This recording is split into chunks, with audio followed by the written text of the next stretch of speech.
How you guys doing? Hope you guys are doing well. This morning I just want to share with you guys one of the baits that I like to use when we get those water temperatures warming up into the upper 50s here in the springtime, and that's a buzz bait.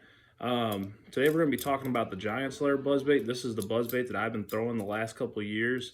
Most people, a buzz bait, they say, well, what's the difference in a buzz bait? Basically you have a hook, a blade, and a wire, and this bait's going to run on top of the surface. But let me tell you, when you decide to choose which buzzbait you're going to throw, there's a couple components that you really need to take a little bit closer look at in deciding on what buzzbait you're going to use and getting a quality buzzbait. So this Giant Slayer buzzbait that I've been using the past couple of years, in my opinion, by far is the best buzzbait that you can have on the market. And the reason behind that is these baits are custom made one at a time by Chris Randall with Giant Slayer. He takes a lot of pride in making these buzz baits, and there's just a couple things that really set this buzz bait apart from the other ones on the market. One of the most noticeable things with this buzz bait that you're going to see is this giant hook that's in this buzz bait. Oftentimes when you're using a buzz bait, you're actually fishing for bigger fish. Most of the time when I've had success on a buzzbait in tournament situations, it's always been trying to pick up one or two good fish in the first hour or so. Low light conditions is when I really like to throw a buzzbait. And so targeting bigger fish, I want to have a hook in my buzzbait that's going to stick those big ones when they come up on it. There's a lot of buzzbaits right now that are on the market that have a really small hook, and you almost have to put a trailer hook on them. And, one of the things with any kind of topwater fishing is sometimes you'll get those short strikers. This Giant Slayer has this huge, almost like a meat gaff in it. The other thing that is very different about this buzzbait is it has an extremely heavy duty wire. So this wire actually connects into the head around the eyelet of the hook. So no matter how many fish you catch on this bait, this heavy duty wire really seems to hold up. One of the problems I've had with other buzz baits is, after I catch a couple, 4-pounders on it, they tend to get wore out, and this wire will actually start to flex in the head. And then you actually have to worry about this wire actually separating from the hook, and you could lose a big fish like that. But this is all connected in one piece, which makes, this Giant Slayer very unique in that regard. He's using quality blades on his buzzbait, an oversized blade, which tends to throw a lot of chop on the water when you're reeling it. It just makes a unique sound. And the other thing that you can do with this buzzbait that will get you a couple more bites is this little rivet back here that's on here. I like to take a set of pliers and pinch this down and crimp it so that it rests on this this frame here. So when you reel it, when you get this buzzbait broke in, it really starts to squeak extremely loud. So that's the basic components of this Giant Slayer buzzbait. And what I'm going to do with this when I'm fishing this buzzbait is I'm going to put a toad on here.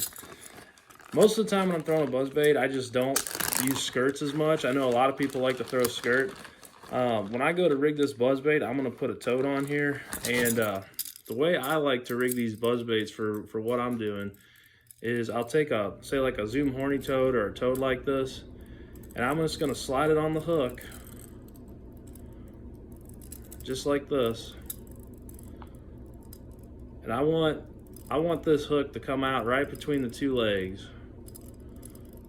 And I'm going to show you guys what I do a little bit differently. So, I'm going to slide this buzzbait up on the hook like this. And then what I'm going to do even further is take that toad and push it up over the lead on the wire like that. Okay, so that's how I'm going to rig this buzzbait. And you can see that big hook comes out right between the two little kicker tails here. Now going back to that big hook, you can see how this hook sits way back in that bait. And that's the difference in using a toad, in my opinion, over using a skirt. I mean, skirts are great, a lot of people use them, but this is why I do this.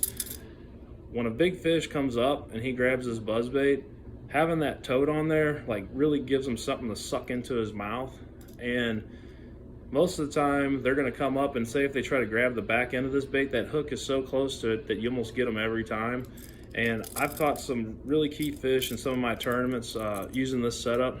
I think one time, a couple years ago, I actually got 13th in a BFL on Truman just throwing this exact bait right here, just targeting shallow fish, and had back-to-back like 4-pounders on this bait. So it's come in handy in a couple big tournaments for me. But this spring, you know, the water temperature is going to be warming up. When that water temp gets into the upper 50s, even in the 60s, when fish start kind of cruising the bank looking for a place to spawn, before they go on the bed, this can be a really deadly tactic to catch some big fish that gets overlooked by a lot of anglers. A lot of anglers know that after the spawn, you know, the basket up and they guard the fry. It's a good bait to throw then and also in the fall. But even before the basket on the bed, just right when they're getting up there, this can be a really good bait, because fish are looking to get rid of anything that's you know, gonna actually like try to eat their eggs. And the commotion that this buzzbait makes going over those types of areas, they just want to kill it. That primal instinct kicks in, and they just want to knock this buzzbait out of the water. And it's a deadly tactic. It's coming up. If you guys need some buzzbaits, like I said, don't be afraid to reach out to Giant Slayer Lures. They can sell them with a skirt or without a skirt, but they come packaged like this. And I just got a shipment in not that long ago, some of the different colors. I really like the gold blade. If I had to pick one buzzbait blade to have day in and day out, it would be the gold one. The other favorite ones of mine are just your matte black finished blade. This works really good when it's cloudy and overcast and rainy. A silver blade can be really good. I've got a couple of those. And then the other color, actually when the fish get up on the beds and they spawn, this white blade actually seems to work really well too. So those are my favorite blade combinations. Most of the time when I fish it, I'm either going to put a white or a black toad on that bait. So I carry a bag of toads with me for my buzzbait fishing. And, you know, the other one I'll put on is just a black toad like that. And that seems to really get me a lot of bites.